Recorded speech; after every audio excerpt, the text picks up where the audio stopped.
स्वामी समर्थ मैत्रिणींनो, मी आहे प्रणिता आणि स्वागत आहे तुमचं आपल्या मराठी ब्लॉग चॅनलमध्ये, ज्याचं नाव आहे प्रणिताज ब्लॉग नाता आपुलकीचं।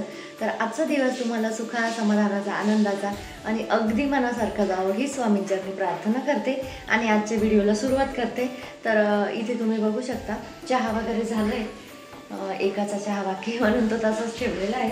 आणि इथे ना मी वांगे कापून घेतले, तर मस्त असं भरलेलं वांग करायचं आहे ना, त्यासाठी हे वांगे मस्त असे कापून घेतले। ते पाण्यात टाकायचे कारण ते आता लाल पडतील लगेच। आणि तुम्हाला ना इकडे पेपर लावलेला दिसत असेल, दिसतोय की नाही माहिती नाही मला, पण ना इथे मी पेपर लावला आहे कारण ही खिडकी ना रात्री सगळी स्वच्छ घासली, कारण मला ह्या खिडकीला वॉलपेपर लावायचा आहे। खूप ट्रान्सपरंट आहे ना खिडकी, तर त्याच्यामुळे सगळं असं म्हणजे प्रायव्हसीच नाही राहत असं होतं। एकदम ट्रान्सपरंट आहे खिडकी, तर मला असा वॉलपेपर पाहिजे होता की जो घरात अंधार पण नाही पडला पाहिजे आणि उजेड पण राहिलं पाहिजे घरात, कारण आता उजेडाची सवय झालेली आणि तुम्हाला म्हणजे तुम्ही आता बघितलंच असेल व्हिडिओमध्ये की माझ्या घरामध्ये ना लाईटची काहीच गरज नाही, भरपूर असा उजेड येतो। तर त्याच्यामुळे ना म्हटलं एकदम असं मी छान ट्रान्सपरंट असा वॉलपेपर आणला आहे, जेणेकरून ना बाहेरच्यांना दिसणार नाही पण आपल्याला उजेड पण राहील, म्हणजे असं आजूबाजूचं दिसणार नाही पण उजेड पण राहील आपल्याला घरामध्ये। अशा पद्धतीने वॉलपेपर ॲमेझॉनवरून मागवला आहे, तर तो लावायचा होता। त्याच्यासाठी ना वॉलपेपर लावण्यासाठी पूर्ण हे असं स्वच्छ करावं लागतं ना, तर म्हणून मी ना रात्रीच ही खिडकी सगळी घासली होती आणि आता पेपर लावलं आहे, कारण की आता भाजी फोडणीला देईल ना तर पुन्हा सगळं उडेल वरती, त्याच्यामुळे पुन्हा स्वच्छ करत बसण्यापेक्षा ना मी त्याला पेपर लावून ठेवला आणि माझी फोडणी देऊन झाली की लगेच हा पेपर काढणार आहे आणि वॉलपेपर तिथे लावणार आहे। तर हे सगळ्यांसाठी मी हे वांगे केले आणि मला जायचं आहे मावशींकडे, आज सवाष्णांचं जेवण आहे ना, तर त्याच्यासाठी जायचं आहे। तर मी तिकडे जेवण करणार आहे आणि या बाकीच्यांसाठी मग इथे भरलेल्या वांग्याची म्हटलं भाजी करू। तर केस वगैरे पण धुतले, कारण जेवायला जायचं आहे, तर मग केस वगैरे सगळं धुवून घेतलं। आणि हे बघू शकता, हे पोळपट स्टँड आहे ना, हे पण मी इथे होतं तर ते काढून घेतलं। त्याचे खिळे दिसत असतील ना तुम्हाला, तर ते काढून घेतलं होतं। पण माझी एक मैत्रीण आणि साक्षी पण म्हटली की पोळपटाचं स्टँड छान दिसतं तिथेच, तर म्हटलं चला आता त्यांचं मन राखू आणि परत तिथेच ते पोळपट स्टँड लावून देऊ, म्हणून मी तिथे स्क्रू लावलेले आहे। ते स्क्रू तसेच होते त्याचे, पण ना मी तिथे काही पण असं म्हणजे आपलं पापड भाजायची जाळी, भाजी धुवायचं जाळं वगैरे जे असतं ना, ते तिथे अडकवत होते। पण आता पुन्हा हे पोळपट स्टँड जे आहे ना ते तिथे लावून देते आणि हे वॉलपेपर पण लावून घेते। तर कसा वॉलपेपर आणला वगैरे ते सगळं तुम्हाला पुढे जाऊन व्हिडिओत बघायला मिळणार आहे। मावशींकडे आज ना जागरण गोंधळ पण करणार आहे ना, तर संध्याकाळी तो पण कार्यक्रम आहे, त्याच्यामुळे पूर्ण व्हिडिओ बघा। तुम्हाला पूर्ण व्हिडिओमध्ये आम्ही तिथे काय काय करतो, कसं करतो आणि देवाधर्माचे सगळे कार्यक्रम आपण हे ना परंपरेने व्यवस्थित असे केले पाहिजे, तर ते कसे केले जातात ते पण तुम्हाला मी सविस्तर व्हिडिओमध्ये दाखवेल। त्यासाठी व्हिडिओ स्किप न करता पुढे नक्की बघत राहा। चला, कुठे जायचं म्हटलं ना तर सगळ्यात अगोदर आपल्याला आपल्या घरातलं आवरावं लागतं आणि त्यानंतरच आपल्याला बाहेरचं काय आहे ना ते बघावं लागतं। तर मी ना इथे पटपट भाजी फोडणीला टाकली। भाजी काही तुमच्याबरोबर शेअर केली नाही, कारण भरलेल्या वांग्याची भाजी ऑलमोस्ट सगळ्यांनाच येते, त्याच्यामुळे म्हटलं चला आता यांनी ना भाजीपाला वगैरे आणलेला होता। वरचेवर घरात भाजीपाला चालूच राहतो, कारण ना या दिवसामध्ये मस्त अशा ताज्या फळभाज्या येतात ना। टॉमॅटो जे आहे ना, तर ते टॉमॅटो पण तुम्हाला दाखवते। पूर्ण टॉमॅटो असे देठासहित आणलेले आहे, मस्त असे लालबुंद टॉमॅटो होते। खूप लाल टॉमॅटो ना जास्त दिवस टिकत नाही, पण ते टिकवण्यासाठी त्याची देठाकडची जी बाजू असते ना ती खाली करायची। आता मी टॉमॅटोचे सगळे देठ आहे ना काढून घेते, बघू शकता तुम्ही, एकदम मस्त हिरवेगार देठ आहेत ना त्याला, तर ते आता देठ काढून घेते आणि जी देठाकडची बाजू असते ना ती खाली करायची आणि म्हणजे असा सरळ टॉमॅटो ठेवायचा, म्हणजे तो जरा जास्त दिवस टिकतो। आपण असा आडवा तिडवा कसा पण टॉमॅटो ठेवतो ना, त्याच्याने तो पटकन खराब होतो। ही ट्रिक नक्की वापरून बघा। तर आता हे सगळे टॉमॅटो वगैरे ठेवते, भाजीपाला ना फ्रीजमध्ये नंतर ठेवेल।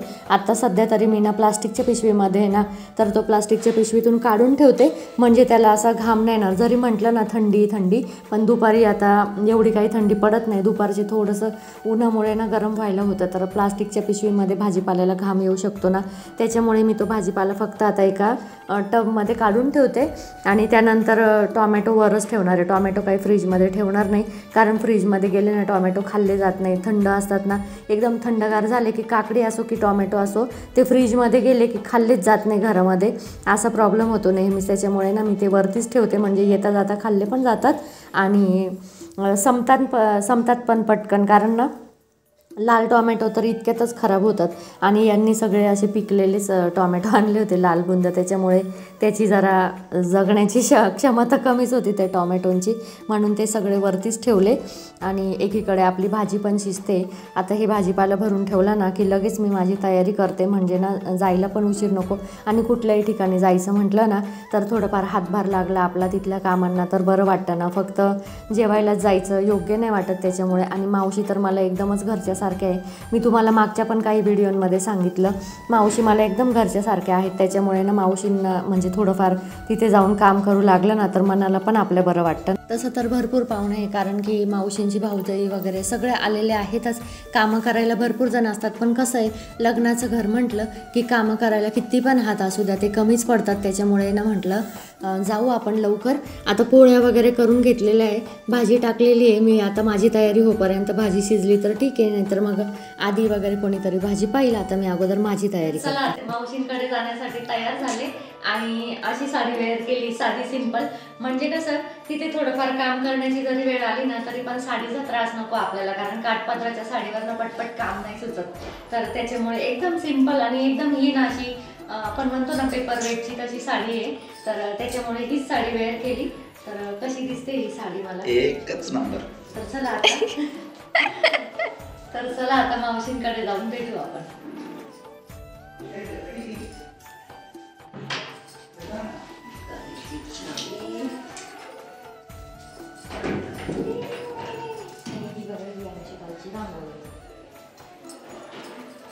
बाय.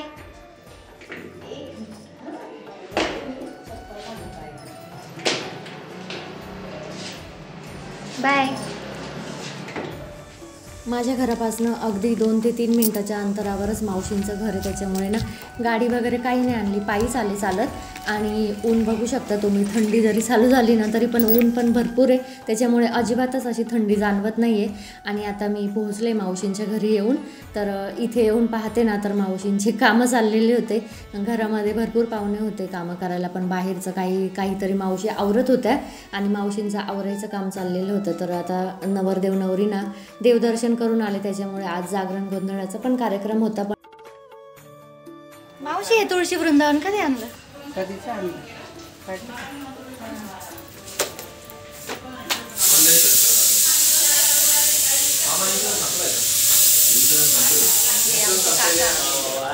तर बघा इथे काका पण ना पाहुण्यांची गप्पा मारत बसले होते.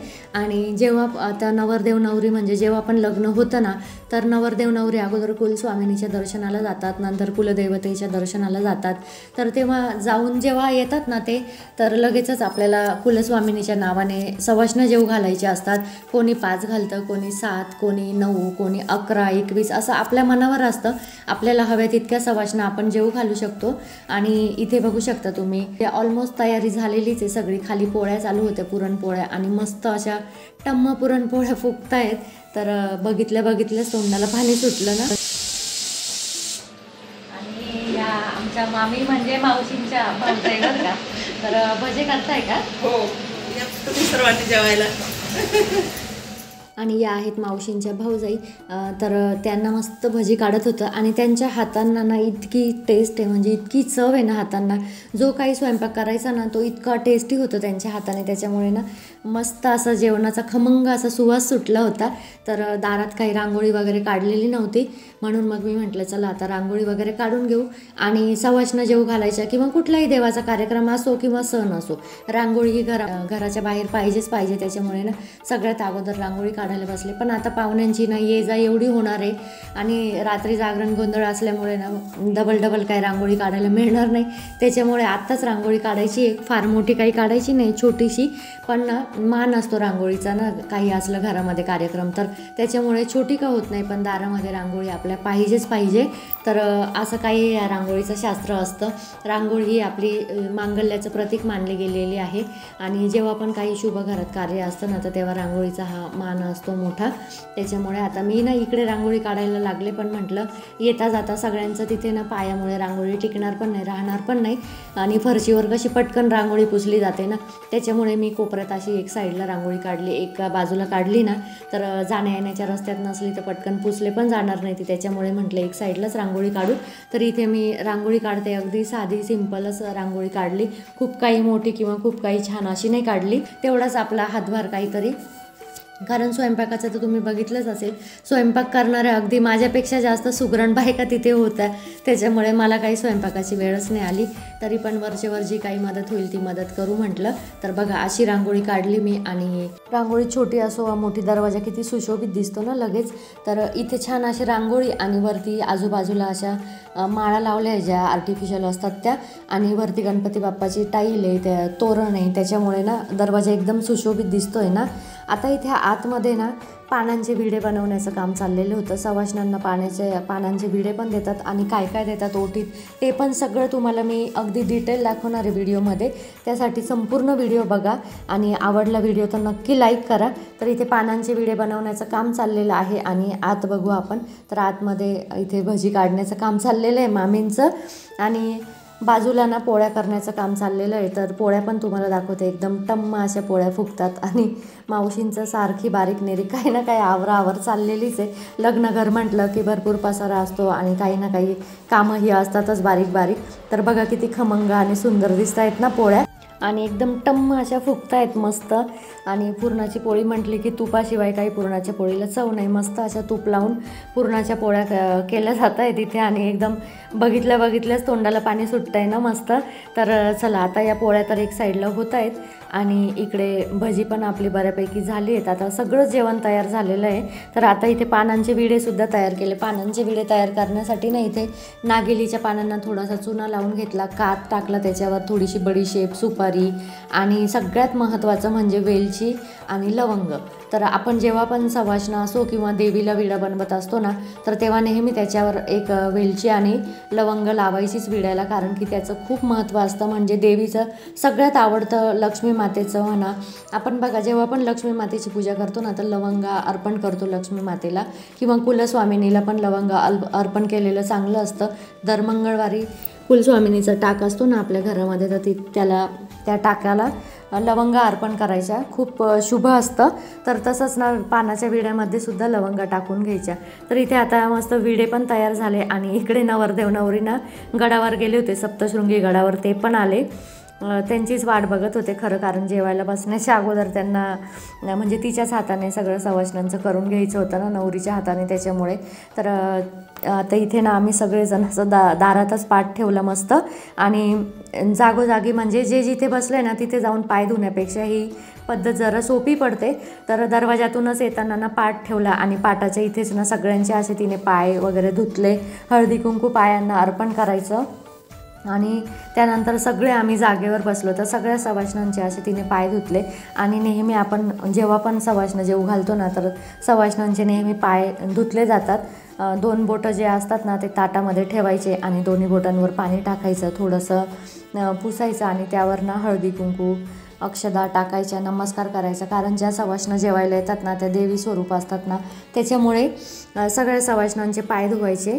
आणि आता आम्ही सगळ्या असे एक एक करून ना पाय धुतल्यानंतर जागेवर जेवायला बसतो.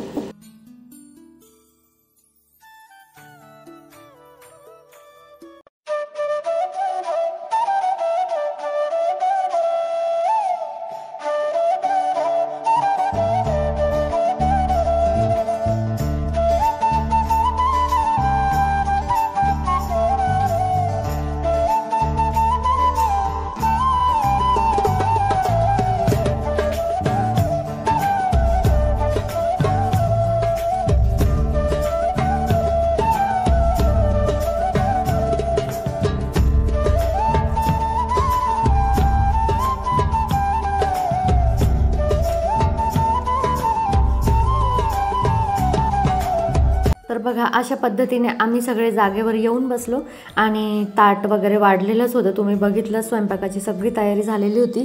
तर आमची इकडे पाय वगैरे धुवोपर्यंत ना मामींनी तिकडे सगळे ताटं वगैरे वाढून ठेवले होते. मामी आणि मामींच्या सुना वगैरे सगळेच होते. तर आता ना नवरीने आम्हाला सगळ्यांना हळदी कुंकू लावलं आता आणि कुमारिका पण होती बरं का त्याच्यामध्ये एक. तर एक कुमारिका पाहिजेच, सवाष्ण सगळं घेतलं की त्याच्यामध्ये एक कुमारिका पण घ्यायची जेवायला. सगळ्यांना हळदी कुंकू लावून वगैरे तुपाचं निरंजन लावलं, त्याच्याने छान अशी आरती केली. आणि हो हे सगळं करत असताना ना बाहेर एका पंतीमध्ये म्हणजे मातीचं एखादं भांडं असेल ना तर त्याच्यामध्ये कापूर जाळत ठेवायचा हे सगळं होईपर्यंत. आणि आता ती सगळ्यांना आम्हाला हळदी कुंकू वगैरे लावून सगळ्यांना ओवाळून वगैरे आणि जेवायला बसतो आता आम्ही. तर या तुम्ही पण सगळे जेवायला. आणि जेवणामध्ये पुरणपोळी, कटाची आमटी, भात, कुरडई, पापड, भजी असं सगळं काही छान असं सागर संगीत जेवण होतं मस्त. आणि पुरणपोळ्या म्हटलं की माझा अगदी वीक पॉईंटच आहे, त्याच्यामुळे ना भरपूर असं वाढून वाढून मामींनी खाऊ घातलं जबरदस्तीने.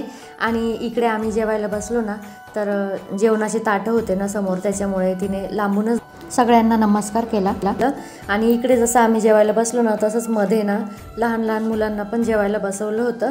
तर लहान मुलांना कसं भूक निघवत नाही ना, सवाष्णांचं जेवण झाल्याशिवाय कोणाला जेवायला पण देता येत नाही ना, त्याच्यामुळे लहान मुलं पण अडकून राहतात. तर इथे आमचं आता जेवण चालू झालं आणि इकडे बघू शकता तुम्ही लहान मुलांचं जेवणाचं काम चाललेलं आहे. आणि लगेचच आमचं जेवण होईपर्यंत इथे मामींनी ओट्या तयार करायला सुरुवात केली, कारण जेवण झाल्यानंतर सवाष्णांच्या ओट्या पण भरायच्या असतात ना. तर ओट्या भरण्यासाठी तुम्हाला ते पण मी दाखवते की काय काय तयारी करायची असते. तर आपल्या यथाशक्ती म्हणजे आपली जशी ऐपत असेल ना त्याप्रमाणे आपण साडी चोळी पण घेऊ शकतो सवाष्णांना, किंवा ब्लाऊज पीस पण घेऊ शकतो. तर बघा इथे ब्लाऊज पीस ठेवलं, त्यावर गहू टाकले आणि गव्हावर आपल्याला म्हणजे त्या ओटीमध्ये आपल्याला ना हळकुंड, बदाम, खारीक, खोबरं असं सगळं पंचखाद्य टाकायचं. त्यानंतर एक श्रीफळ ठेवायचं किंवा नारळाची किंवा खोबऱ्याची वाटी ठेवली तरीही चालेल. त्यानंतर पानाचा विडा ठेवायचा आणि त्यावर एक एक गजरा किंवा फुलं जे काही तुम्ही आणलं असेल, अगदी गुलाबाची फुलं आणली तरी चालेल किंवा गजरा आणला तरी चालेल, कारण देवीचं प्रिय सुवासिक फुलं असतात ना, तर त्याच्यामुळे गुलाबाची फुलं दिली तरी चालतात, मोगऱ्याचा गजरा दिला तरी चालतो. तर अशा प्रकारे ना या ओट्या तयार करायच्या. ओट्या सगळ्या एका ताटामध्ये छान असं मोठं ताट घेतलं मामींनी आणि मोठ्या ताटामध्ये ओट्या तयार करून ठेवल्या. आणि लगेचच आमचं जेवण झाल्यानंतर म्हणजे ओट्या भरायला सुरुवात. तर सगळ्या ओट्यांवर अगोदर हळदी कुंकू अर्पण करून घेतलं, कारण ओट्यांची एक एक ठिकाणी जाऊन पूजा करण्यापेक्षा ना ताटामध्येच एका ठिकाणी होत्या ओट्या, तोपर्यंत सगळ्या ओट्यांची पूजा करून घेतली. आणि एक एक सवाष्णाला मस्त हळदी कुंकू वगैरे लावून सवाष्णाची ओटी भरली आणि नमस्कार करायचा सवाष्णांना. तर अशा प्रकारे असं काही आपलं हे पारंपरिक पद्धतीने सगळं जर केलं ना तर आपल्याला कुठल्याही कार्याला अडचण येत नाही. सगळं व्यवस्थित आणि पारंपरिक पद्धतीने जशी आपल्या घराण्याची परंपरा असेल ना त्याप्रमाणे सगळं करायचं. ऑलमोस्ट सगळ्यांची परंपरा ही एकच असते. बहुतेक ठिकाणी ना मी आत्ता जसं शेअर केलं तसंच सगळं करत असतील ना, तर तसंच तुमच्या इथे पण करतात का मला कमेंट सेक्शनमध्ये नक्की सांगा. तर बघा जेव्हा आपण ओटी भरतो तेव्हा ब्लाऊज पीसमध्ये थोडेसे गहू टाकतो, पण नंतर ना 5 वेळा गहू असे सवाष्णांना टाकायचे आणि थोडेसे त्यातले गहू आपण पण म्हणजे ज्याची ओटी भरली ना त्याच्याकडनं थोडेसे गहू आपल्या धान्यामध्ये टाकून द्यायचे. म्हणजे ती ज्या सवाष्णा जेवू घालतो ना त्या लक्ष्मी स्वरूप असतात ना, तर मग त्यांच्याकडनं ते धान्य आपल्याकडे अन्नपूर्णा मातेच्या स्वरूपात येतात. त्यामुळे ओटी भरल्यानंतर त्यांच्याकडनं थोडंसं धान्य आपल्याला परत घ्यायचं आहे, म्हणजे आपल्या घरामध्ये कायम बरकत टिकून राहते अशी प्रथा आहे, असा समज आहे. आता हे कितपत सत्य कितपत खोटं हे सगळं श्रद्धेचा भाग आहे आपल्या, पण ना असं केलं जातं. तर बघा इथे सगळ्यांच्या ओट्या भरण्याचं आता काम चाललं आहे.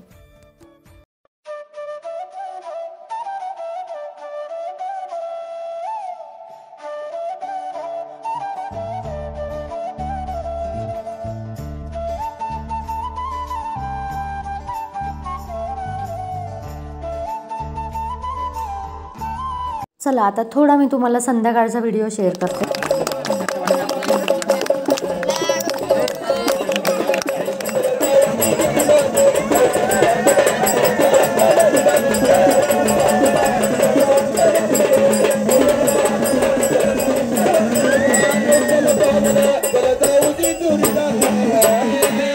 बघितलं ना किती उत्साह आहे ना सगळ्यांमध्ये.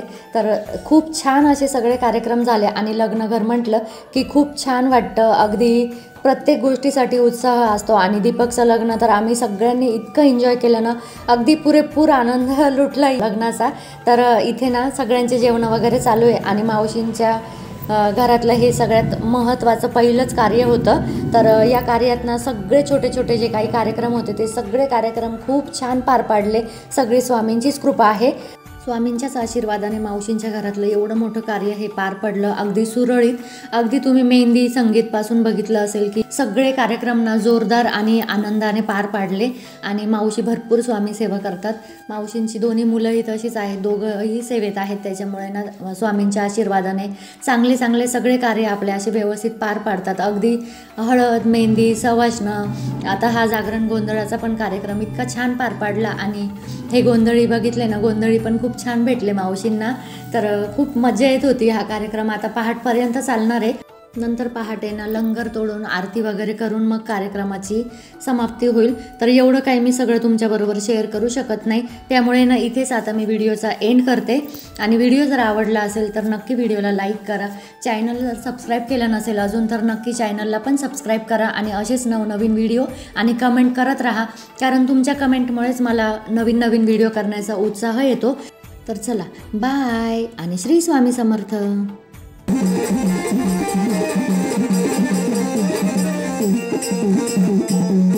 Ay,